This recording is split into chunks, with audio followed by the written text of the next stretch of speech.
Hello there, and welcome back to Europa Universalis and England. So, last time I kind of messed up.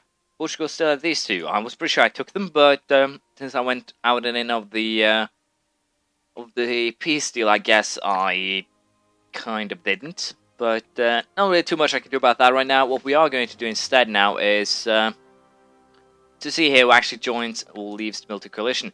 Now that doesn't make sense at all. I just trashed Portugal pretty brutally, and they opted for leaving the coalition, and so did a lot of others. But I noticed in this game, once you actually begin, a lot of weird and really weird stuff actually has a tendency to happen. So that's not really that surprising that the coalition simply went poof.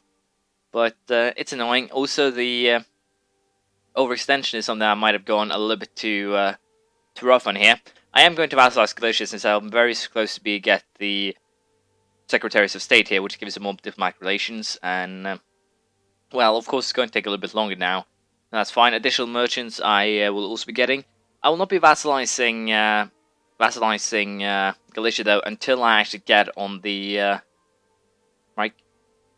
Marianhano has been completed. So we have English Brazil. What I think we're going to do now is just continue by creating most likely here. I'm actually going to send the guy down here first to finish this colony in order to, well, save money, more or less. And I'm very tempted to actually take embassies, but before we actually take embassies, we'll take additional merchants, and then we'll go with embassy.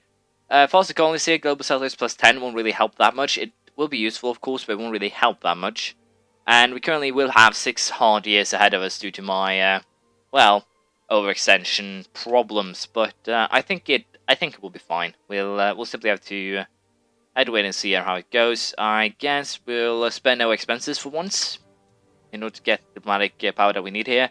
And I guess we'll try and convert everything back to Protestant too. Just, well, for the fun of it. And we already have the rebels that are... It was kind of to be expected.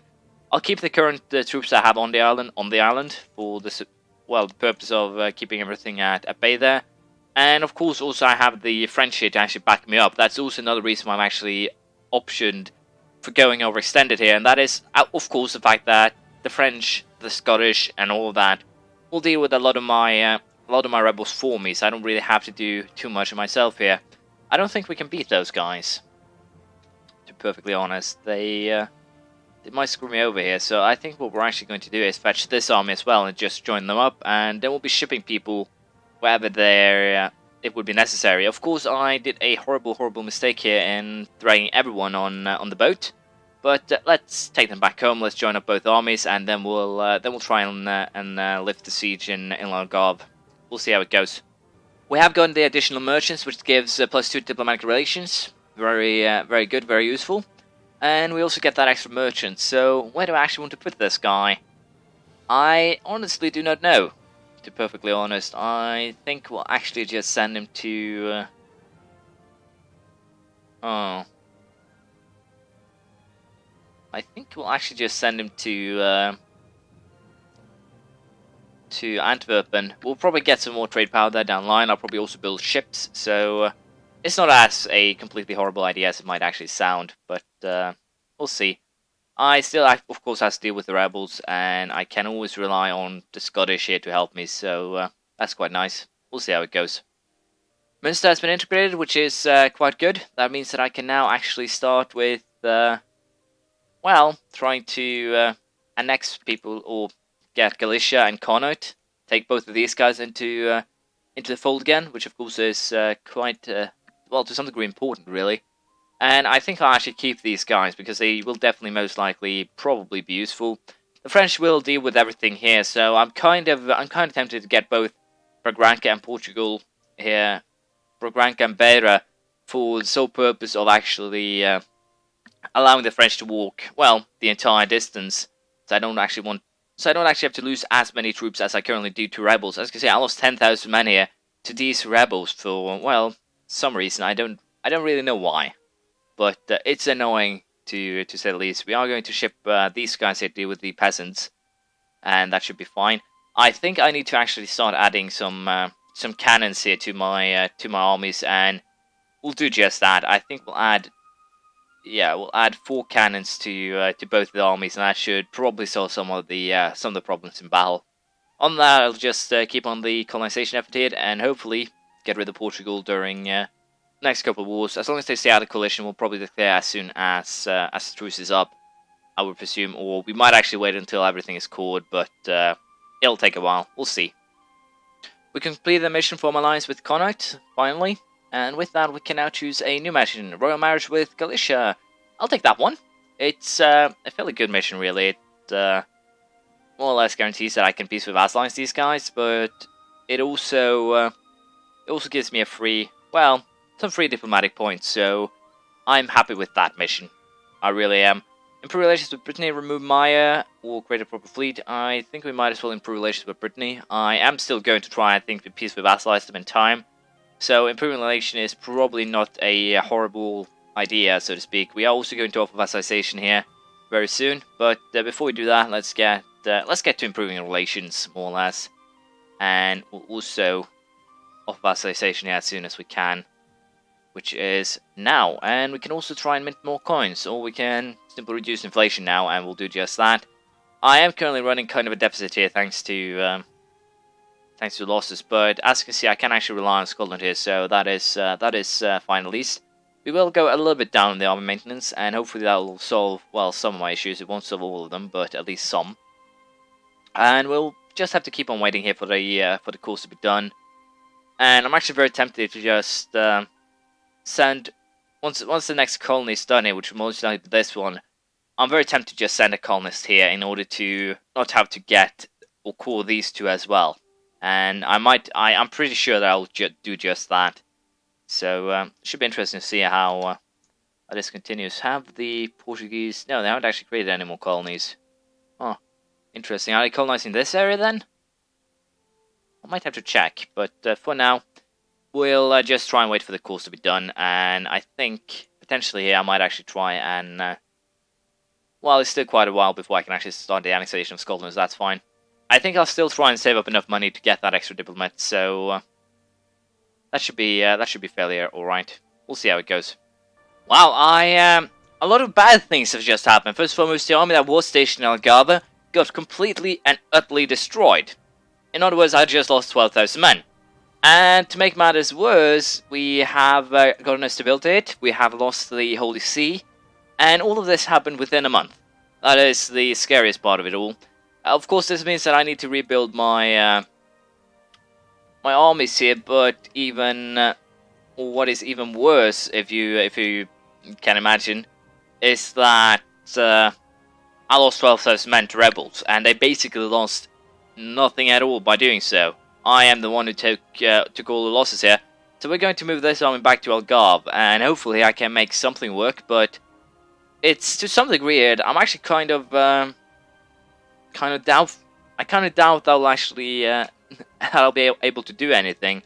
But we'll have to wait and see here. Mayan Patriots in Belize. We are going to, I think, just get rid of 2,000 here. I should probably upgrade my my mercenaries here. They are a little bit behind their time. They are of the, I guess I should say, the earlier generation, so to speak. But the rebels here really do hit hard, and I just got zero chance at all here. I guess we'll take the temple here. I don't want a air with a weak claim. This could potentially even screw me up even more, because of course I might just have brought the end to this wonderful nation. But I think I don't really have a choice here. I'll have to allow these guys to see to this. I don't really want to build anything but military points. I can't really use them for anything right now either. The generals that I would be getting are probably quite horrible. But I think we are going to take a chance here on switching out the general that we currently have with a new one. That's better. And we finally had the use for our, well, points here. But I think I can actually upgrade my military tech once the year actually flips. So we'll have to see if we can actually make something work with this. How far am I away now? 1007. So I have to wait one more year, and then I can actually take it. But this will give me at least a little bit of an upgrade to my units. Unfortunately, I have to wait another year before I can actually do that. Derby. Well, Scotland will deal with them, I would presume. We will also get ourselves a military access with Connaught here. in an effort to, I think, screw over those rebels to get a little bit of a bonus to our well, relations and all that. But as I said, I don't really think we can beat the rebel army here, so I'll just have to wait, more or less. That's all I can do now. We'll have to start re-sieging that of Algarve, but other than that, we should be fine. We'll see how it goes. So we can finally upgrade our military tech here. I didn't actually notice, but I just got up to 999, so it's not really a problem. I probably lost 2 points, something like that. But we are going to take a writer here, level 10 military tech, and with that, maneuver value my units is increased by 25%. I can now use Conqueror, Lance Connecting, and Reformed Galley Infantry, as well as Coloring Pedrero and Svasa Writer. So it's quite a good upgrade, and also what this tells me is that the next time I actually get something here, we'll probably go for quality or offensive ideas. No, we'll probably go for defensive first for the bonuses here that are all very useful. So that's the plan. We'll go with defensive ideas. I'll still be keeping or trying to make Connaught a vassal as well. So we'll see how that plan goes. Scotland will most likely be integrated as soon as I can. Once again, to get higher base tax, get a little bit more power. But we will be waiting here until we actually get to the end of the month before I do an upgrade to my military tech. And are you kidding me here? Bad news, my king died. And Dudley is the new king. And I should probably not cry and whine as much as I do, but he's actually fairly good. 652. That is not bad at all. But Dudley, isn't that the kid from Harry Potter? I think it is. I don't like that. I don't like that king. But as you can see, the problem is more or less that it'll still take 3 years until the course are done. And I suddenly now got even lower legitimacy, which once again, base reward risk quite high thanks to this. So I'm not happy about it, and I think in order to try and get rid of that, did it just go up now? I think it did.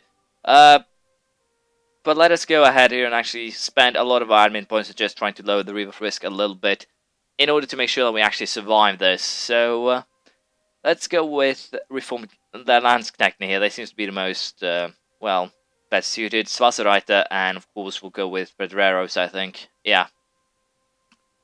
So hopefully my army will actually survive the change, and hopefully I can actually survive with well, the new coring and things like that. It shouldn't be a problem, but it might actually turn out to be a hell of a problem, no matter how you see it. This, of course, is good.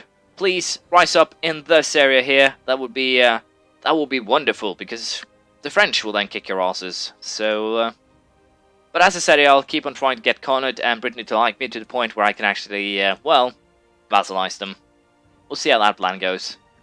So, as you can see here, the current situation is not good. It's not good at all. London has become Protestant, which means that it will probably never actually convert back. And we also have some other issues here, so I'm very tempted to just go with actually taking a Protestant here. But we're going to wait a little while longer. But at the very least, what I'm going to do is, of course, stop the missionary. We have no use for him, and also it'll, well, get rid of a little bit of the rebels' potential here. But I'm pretty sure we'll actually change to Protestant.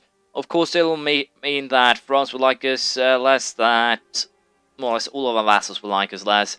So I would kind of actually, I'd like to start the annexation before I do this, but not really too much I can do. I'm also losing quite a bit of cash due to the fact that, well, London, among other places, flipped, and of course the overextension is also an issue. But we'll have to see here how I'll solve this. It's definitely a big problem right now. So I think what we actually will do here is just try and save up some admin points, and as soon as we're done with coring most of this or most of these, we will actually solve this issue. The Protestant zealots here, I'll just allow them to do whatever they want. Really, they. I don't think they are a problem. Let's see here, Protestant zealots. Well, Protestant becomes a new state religion, and, well, I think we'll just allow them to do whatever they want. I have a feeling these guys can actually convert counties as well, so it's not really a big problem to just allow those guys to run free. I'll probably agree to whatever the peasants want, because there's not really much else I can do at this stage, so I'll just wait for the coring to get completed now. We've gotten ourselves a new heir, James, a 425. Not too bad, not too bad at all. We can live with that. Also, we have now vassalized Connaught here. They're actually a noble republic, but that doesn't matter. They are now my vassal. And with that, I can have one more vassal. I have Galicia, I have Connaught, I have Scotland, and I have Austria as my ally. They're kind of looking kind of funny, Austria, now. They are more or less a snake. The snaky snake. Muscovy, I've been too late here, so I think we're just going to ignore my plan of taking these 3 provinces to block them off. It could have been a good plan if I acted soon, but I didn't, and I'll probably get punished for it later, but really, it's not a horrible problem right now. What I will be trying to do still, I think, is trying to get Britain into a position where I can actually peacefully vassalize them. The problem, of course, is, as you can see here, the base tax, so we'll have to sort that out one way or another. But unfortunately, this is all we had time for this episode. We'll continue with the coring, I guess, next time. It shouldn't be a problem, and once the cores are done, we'll be in a much better position to deal with more or less everything. I think in this case I'll actually try and focus a little bit more on Diplomatic Tech 2, so the last thing we'll do today is take Diplomatic Tech 6 embassies, and we'll try to catch a little bit up in that, but we'll simply have to wait and see how it goes. Thank you for watching. Please leave a comment, praise, criticism, anything you feel like, and hopefully I'll see you around next time. Bye.